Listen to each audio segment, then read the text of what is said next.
Welcome to Bean stuff.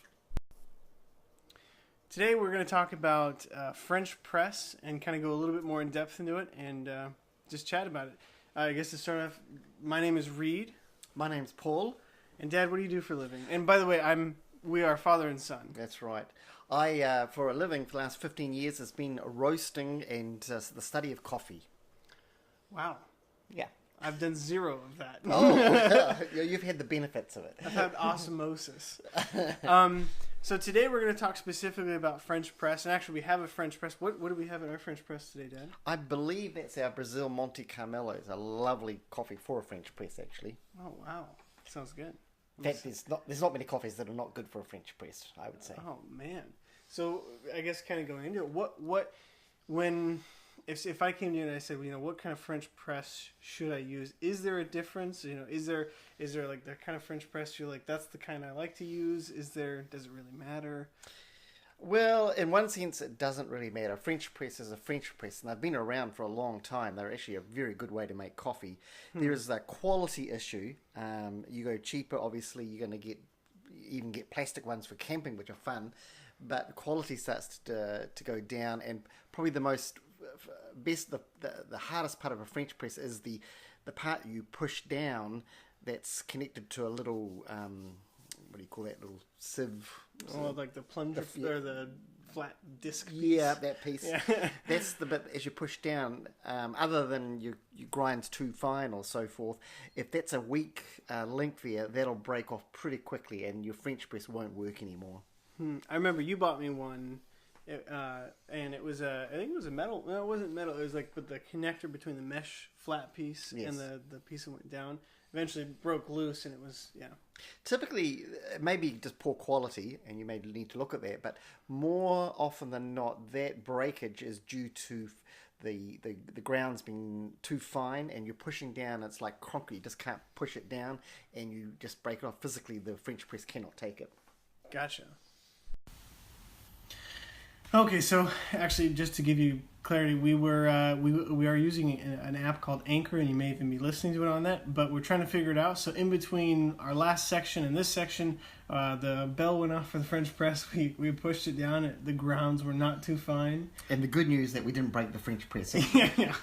So the French press was okay. Yes. So Dad, why do you what's good about French press? Why is it a good way to make coffee?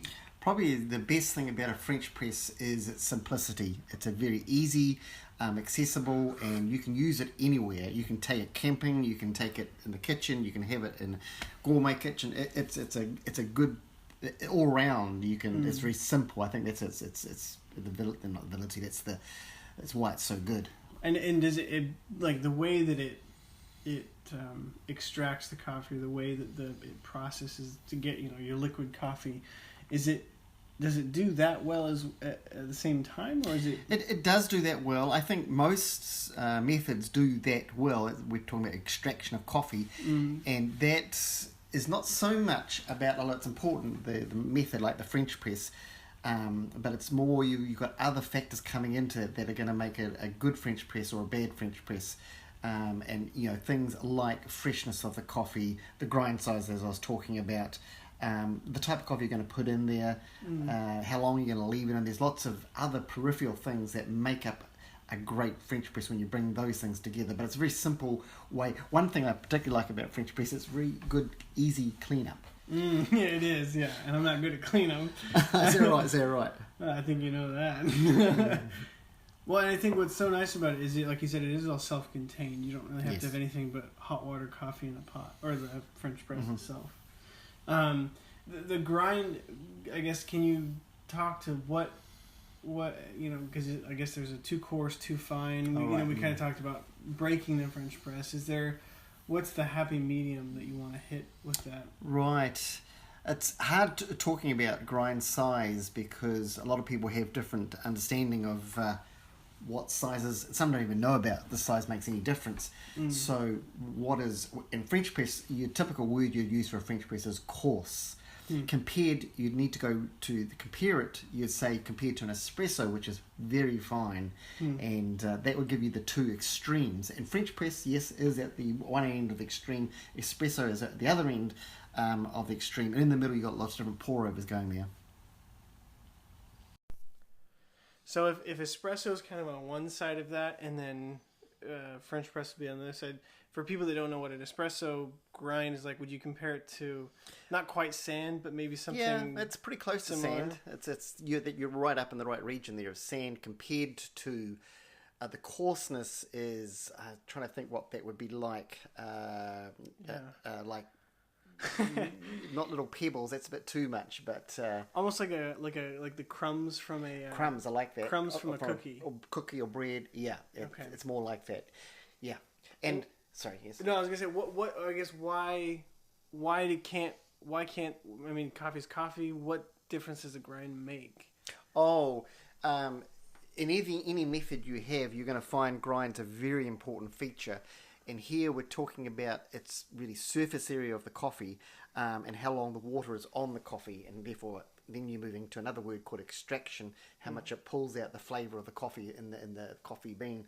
And espresso is done very finely because the water's only going to go over for 20-30 seconds. It's going to be fairly quick, and you need to extract it in the right method there, in the right ways for it to bring out the good flavour. You can bring out real bad stuff there. Whereas French press, typically you're talking about 4 minutes for a French press, and so water's going to be sitting on it much longer. If you have it fine, like an espresso, not only will you break your French press when you push the handle down, but you will find it's got a bitter, just horrible taste to it. And is it bitter because because it's finer, it can kind of the water can extract more from it and quickly? Yes. And so if it's a denser piece, it has to work a little harder to pull it out. You're right. It's that I was saying, that surface area. If it's fine, water's going all over and it's extracting well, but it extracts very quickly. Bad acids, bad things start coming out that you don't want in your coffee. And you can't do a fine grind for a little amount of time. Well, if you didn't have a grinder that was able to do that, that's a possibility. But you're still going to have pretty bad coffee in a French press. And as I say, you'll break your French press. I keep saying that. Yeah, you do. You push the handle down, and you'll feel it go kink, and you'll realize it's not pushing the filter down anymore. Well, and the worst part is then you can't have your coffee. I mean, assuming that you can get that one right. The next coffee you make you can't have. This is a good French press you made here, Reed. It's not. This is decaf or is this non-decaf? No, that's not non-decaf. Oh, we call that conventional. Fully lidded. Yeah, right. So we talked a little bit about grind. We talked about not breaking your French press. Yes. That seems to be coming up. That's right. I guess, and we talked a little bit about the extraction process of the French press. So what, and maybe this is a stupid question, but what, when compared to an AeroPress, or in my head I think of an AeroPress as being somewhat similar to French press, or pour over, that kind of stuff. What's going to be the difference? Is there going to be a different flavor profile, and what kind of makes French press unique in that sense? Yes, that's what we have, our personal preferences, what we like, and each method, when I say method, espresso, AeroPress as you mentioned, French press, cone, there's a whole lot of them out there, Chemex. Each method has its own specialties, I probably should say, that you're going to like or you're not like as much. And what was the question again, Reed? What's the is there going to be a different flavor profile between French press and other different types? And there will be different flavor profiles. Even if you use the same coffee, you're going to get a different flavor from those. You mentioned the AeroPress, and that's a different method. It looks similar to a French press, but you're talking about putting pressure on the coffee to draw out and extract flavour again, which is a very different thing. A French press, you're not doing any of that. You're not putting pressure on the coffee. All you're doing is separating the water from the grinds with the coffee, so that you don't have to suck up coffee grinds. Gotcha. Okay, so we're talking about kind of those different flavor profiles. I guess kind of one of the things I was thinking about while you were saying that is, I guess to kind of take it back a bit, do you remember that I bought a French press camping cup a while back? Oh, yes. So it was a cup. Is that the blue one? No, it was a kind of a brownish gray, but it's so it's a cup with a plunger basically in the center of it. Oh, right. That can go down in it, and then it's also like insulated. Yes. And I remember when I got it, one of the things you told me was it might work, but the problem is once you plunge, your grounds are still there, so you're still gonna be getting some of that extraction while it's sitting in there. So when you go past that 4-minute mark, what kind of effects can you expect from that extra extraction there? Right. And the 4-minute mark, that's a guideline, but it's a good guideline because as you're saying, and it sounds fun to take that camping with you and have a good coffee, but trouble is, you plunge it, you do your 4-minute, time goes off, you've got the right grind, you've got the temperature of water, I didn't even mention that one. Oh, wow. And how much water you put in there, anyway, and how long you sit it in there for. But when you push it down, of course, a French press, therefore the pushing down separates the coffee from the water, and you can pour the water now. If it sits there for not too long, it's not going to take very many minutes for that extraction process we were talking about before, the water on the coffee drawing out flavors from the coffee. Yeah. The thing that the French press doesn't know, it doesn't know how to stop. And right. if there's water there, it says, oh, you want me to keep extracting? Okay, I'll keep extracting. And of course, it extracts and that flavors, and now we're getting bitter, mainly bitter, start flowing out from the water, and then that water goes through the sieve. I don't know what to call that. We got to figure out what that's called. And it goes into the water, and now you start drinking that. So the longer you have it sitting there, the more it's going to taste bad coffee.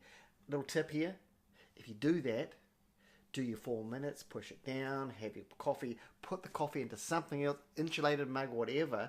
It sounds fun to have an insulated French press. The trouble is, it insulates all the bad flavors too. So it keeps the water hot during the extra extraction. Good, yeah. And so it sounds like the best thing is once you've made it is to get it out of the French press. Really itself. helpful, yeah. You will have a much better day if you're able to get the water to stop that extraction process. Gotcha. So instead of being on like the tail end of that process, so you want to get your coffee out, get it into what you're drinking it in, or something that you can preserve it in without the grounds in there. Good. On the beginning stage of that, is there any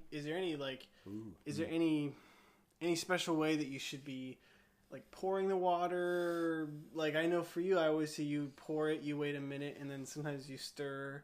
I feel like you've gone back and forth though. Yes, I get lazy.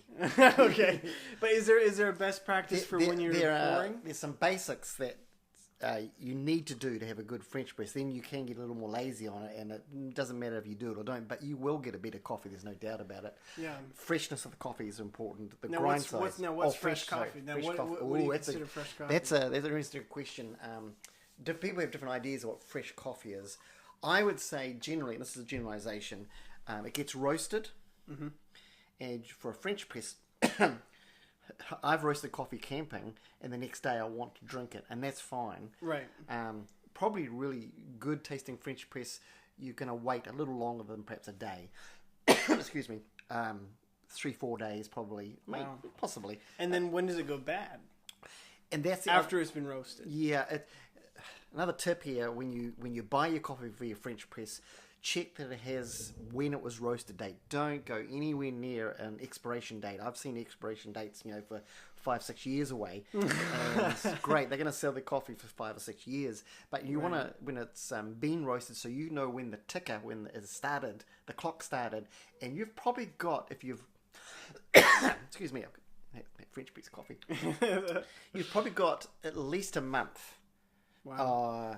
Whole bean. Yeah. As soon as you grind it, once that grind is so important, once you grind it, you've got 2 hours. You need to get on to making French press.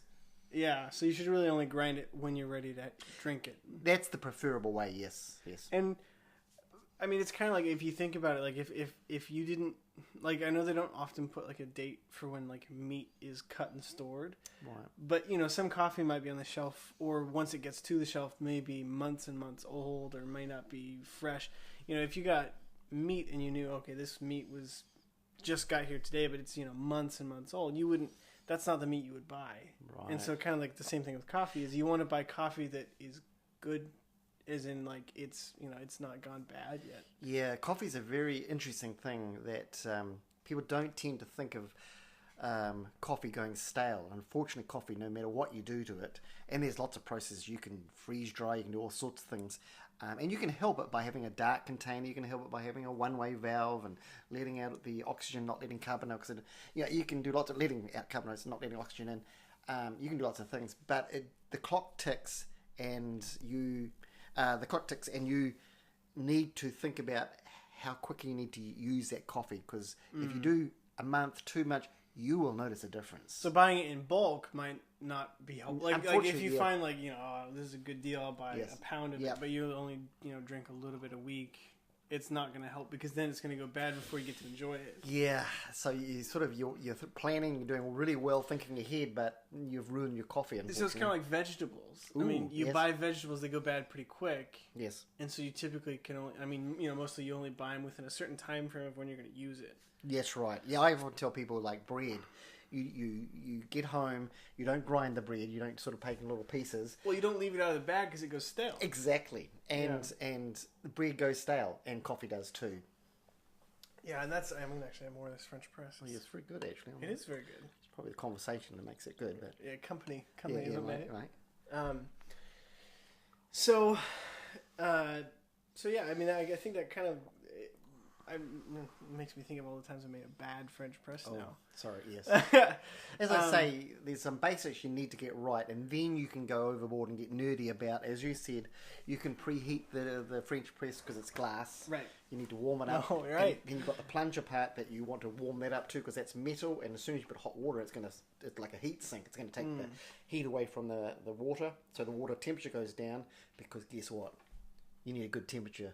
I've said fresh beans. Well, so to go into that, because we mentioned that earlier, oh man, there's so many. But like what temperature are you, what's the temperature you want it to be at when you're pouring it into the cup? Or I guess, what does that look like? Yeah.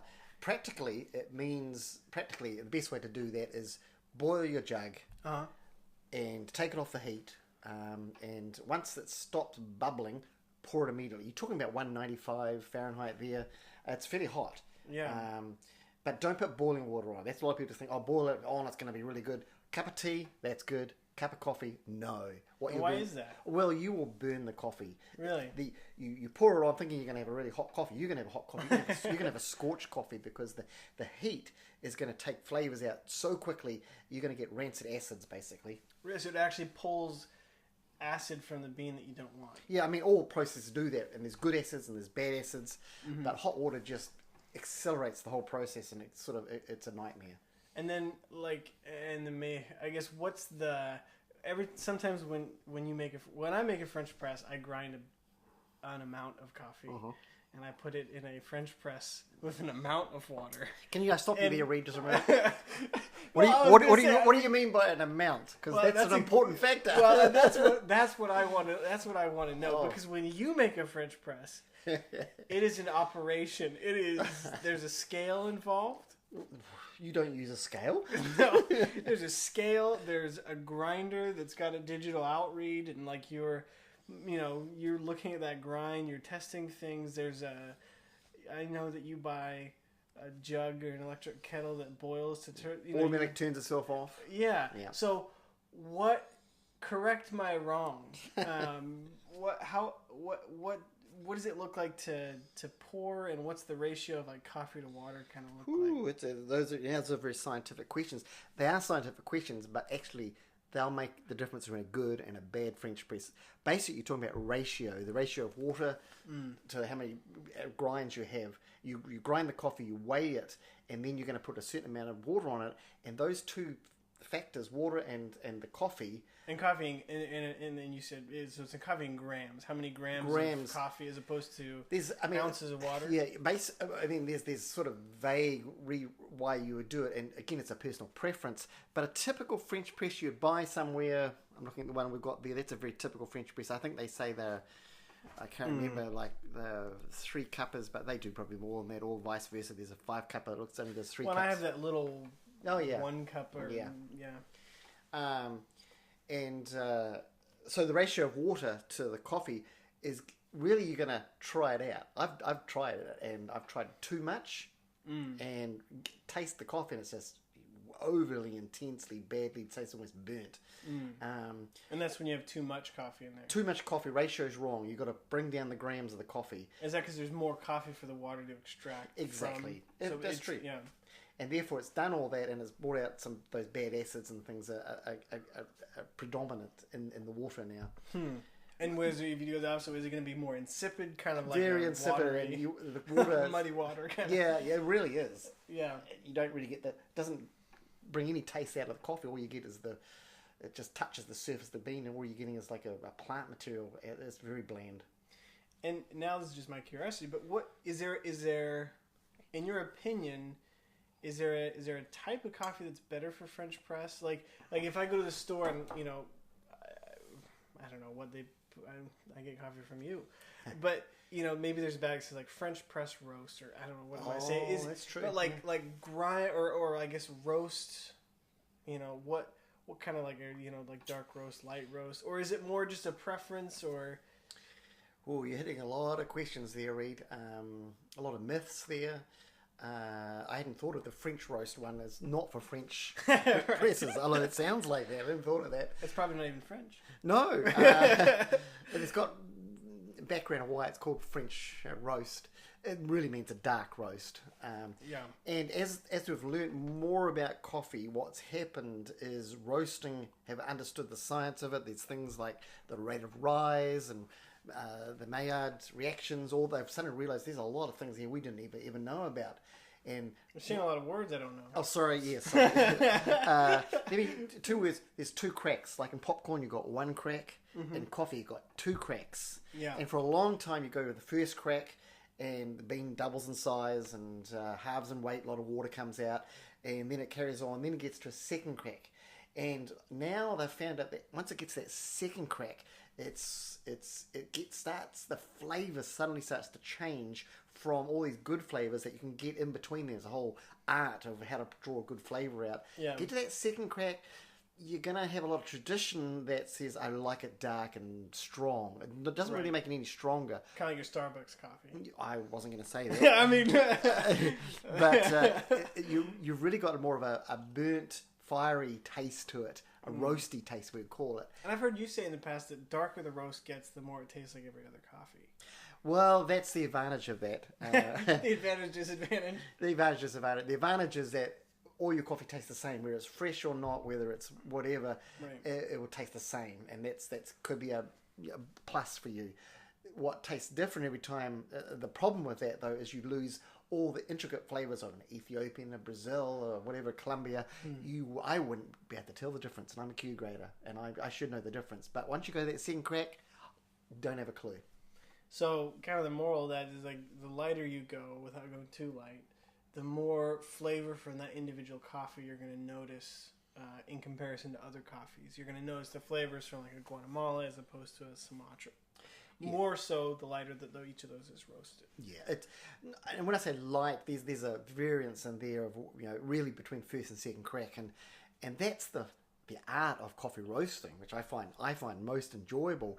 Is you can take the same bean, and roast it light. Mm-hmm. That's fine. If you're not going to second crack, in other words, I'm just going to say that. Yeah. But in between that first crack and second crack, there's all sorts of wonderful things you can do as a roaster. It's a cook. You're a glorified cook, really. An artist. And you're going longer, shorter, higher temperature, lower temperature. Change it here and halfway through, push it up. Yeah. When I say push the gas up, it makes it suddenly the reactions happen faster, and all these chemical reactions. You've got this just smorgasbord of chemical reactions that you can bring out all sorts of flavours. I've always said you can't bring out a flavour the coffee bean doesn't originally have. Right. Well, and that's it's like where I work with sound. It's like you can't break the laws of physics. You can bend them. Yes. You can try and adapt them to what you're doing, but you can't ever make a sound you can only use what you've got. Are we still talking about French press? We I seem know, to really diverge there. I think we've gone a little bit off track. So I think what that means is we're probably near the end of what we have. I mean, I think we'll probably go on for a long time. Oh, it could, yes. I think we'll have to put that in another episode. No problem. But two things that I have on my last up thing. Yes. Number one, what quick and dirty French press, go. Quick and dirty. Clean your French press after the last use. That's probably a good idea. But you were going to how to make a French press. You're basically saying? What are the bullet points? Like what are the just the quicks, the most like 30,000 foot view of like what does that look like? Grind a coarse grind. And you can do that. We haven't talked about grinding, but you can do it even in a blade grinder, or you can do it any sort of grinder. Really, there's better grinders out there. Coarse, fresh coffee, another thing. Get the amount you need, and it's going to be a bit of a trial and error. I think I use around about 50 grams for our 3 plunger. 3 cup plunger. 3 cup plunger, and you put the coarse grinds in the bottom of the plunger. Without the plunger in there, it's just the glass carafe there. Boil the water, comes off the boil, put it into the French press, into the glass, set the timer going for 4 minutes. This is all really broad guidelines here. Yeah. Wait 4 minutes. Sounds a bit, I like to stir it up a little. You mentioned they like to stir it because sometimes you get grounds on the top that don't actually start the extraction process until you actually push the plunger down. A bit late then. Done that, you push the plunger down, but I didn't really say you pour the water up to the top. Put the plunger just rested in the top of the French press. Just put the metal just under the water so it's getting hot, keeping things hot. 4 minutes. Push it down. Enjoy your French press. One thing about French presses that some people don't like, but most people like, is there's always a little grinds of coffee in the bottom of it. It's like getting sand in your seafood. It really is, and body. It brings such a great... French press is the method if you want body in a coffee, the thickness, the viscosity, go French press. So, good grind or go coarse. Yes. If you don't know, go coarse. Yes. And then hot water. Let it come off the boil and rest for a second. Yes. Let the bubbles settle. Yeah. Pour it over the coffee. Wait 4 minutes. Correct. Test out your amount. And then when you're done, plunge it and enjoy it. And enjoy it. Don't leave it sitting in the grounds. Yeah. Cool. And then we kind of glossed through it. You had mentioned it once, but tell the people why you are qualified to even talk about coffee. Why am I qualified? I am not. I'm not at all. I'm just your son. Why am I qualified? One, because I love coffee. Yeah. That's the first thing. If I didn't like coffee, I wouldn't be in this really at all. But I do. My favourite time of the day is in the morning, make myself probably an espresso, sometimes a French press if Reed's around, and to have a good coffee. To be a really good coffee, I enjoy that so much. That's my first reason why I'm qualified, because I like coffee and I don't like not good coffee. Passionate about good coffee. I'm passionate about good coffee. I've been very fortunate to be able to not only enjoy good coffee but study good coffee. And I have done science, did a science degree in animals. In zoology. I know, but it was science anyway. Well, we'll just say science. That's right. All those insects that get into your coffee, I know all about them. So you're a scientist. Yeah, I'm a scientist. We won't go any further than that. Thank you, Reed. But there is, as we were saying, there's an art. That's the passion part I love. But there's also a science where I enjoy the details of that. And I've been very fortunate to be alongside people who have helped me understand coffee. That could be through we mentioned quality grading. They call them Q graders, which is, I'm very fortunate to be early in on that. Yeah. And you get recalibrated every 4 years to make sure your palate is what you say it is. And I've enjoyed the science of that, and just it gives you a bit of meat to, I'm saying this is true about the coffee. There's always subjectivity in coffee, but it gives a little science and bottom, base to it. And the other part is also, I have been involved quite a bit with the Roasters Guild, Specialty Coffee Association, and with that also being able to do study with that and they used to call it level 1, level 2. They didn't have a level 3. And I've managed to get level 1 and level 2, which is course after course of studying coffee. And you've taught some of those classes. Yeah, I've taught some of those classes too. And And you keep doing that and you find, they tell you you've got a level 1, level 2 certificate in coffee roasting. Oh, really? Great. I don't know when that happened, but I'm happy. Yeah. Well, and you've also written some articles for Roast Magazine. Yeah. You've been to Brazil, and different Ethiopia. Ethiopia was a particular thrill to go to Ethiopia. And specifically to coffee farms, not just to Brazil and Ethiopia.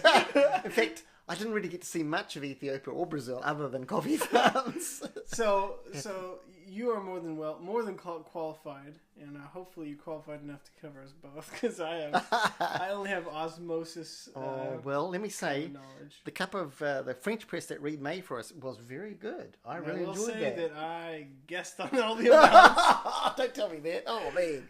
Well, I hope you've all enjoyed listening to Paul talk, or my dad. I hope I haven't been too obnoxious. And so we're going to try and delve into some other topics, and we got a little off, but French press was good. Well, good way to start, mate. I like that. I like it. Yeah. This has been Bean Stuff, and feel free to tune in again, and hopefully we have some more interesting stuff. Not more interesting than this. I mean, it's all interesting. It's all interesting. Yeah. All right. Thanks. The podcast you just heard was published with Anchor. Got something you want to say to the creator of this show? Send them a voice message using the Anchor app, free for iOS and Android.